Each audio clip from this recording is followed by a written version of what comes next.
Good evening, everybody. I'm Pierre Roberge, the Daily Trader. It is February 22nd, and we are going to take a look at Palantir stock from a technical analysis perspective.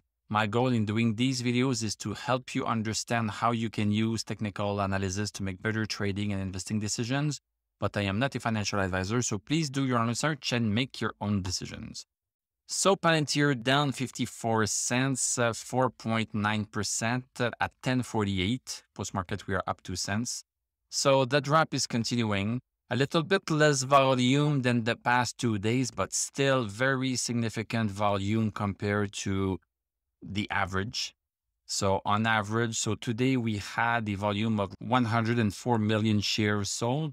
And on average, we are around 50, 60 million. So twice the average. So I can't help but just see a dumping of that stock right here.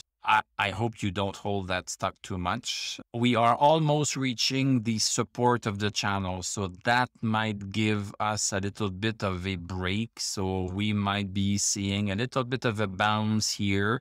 And then depending on the force in the stock, we could just be caving in further down or maybe breaking 1194. That remains to be seen.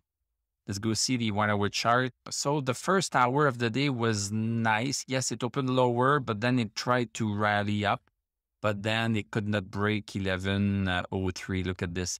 It broke it during the first hour, but then closed the first hour on it. And then it started right here.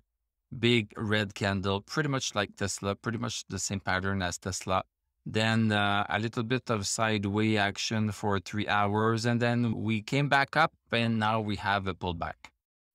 Let's look at the indicators on the daily chart. So stochastic at 4. Can it be lower? MACD just crossed over bearish again. So we had a little bit of a hope here with MACD. So this goes to show that you cannot buy stocks on MACD alone, because then you would have bought here, and then you would have bought around here, around 1290. And then you could have sold, and MACD crossed back bearish at around here at 11 something. So you would have lost money only looking at MACD. So that's why we never look at only one indicators. We need to look at several at the same time. Everything else is pretty bearish. Let's watch it drop, and how low can Palantir go is the big question. Thank you very much for watching. Thank you for liking, commenting, subscribing. If you like what I do, you can become a YouTube member. This will encourage me, and then you will get some little perks at the same time. You can also click on my TradingView affiliate link. I'm going to wish you a great evening. We are going to talk tomorrow, and I'm going to tell you à la prochaine.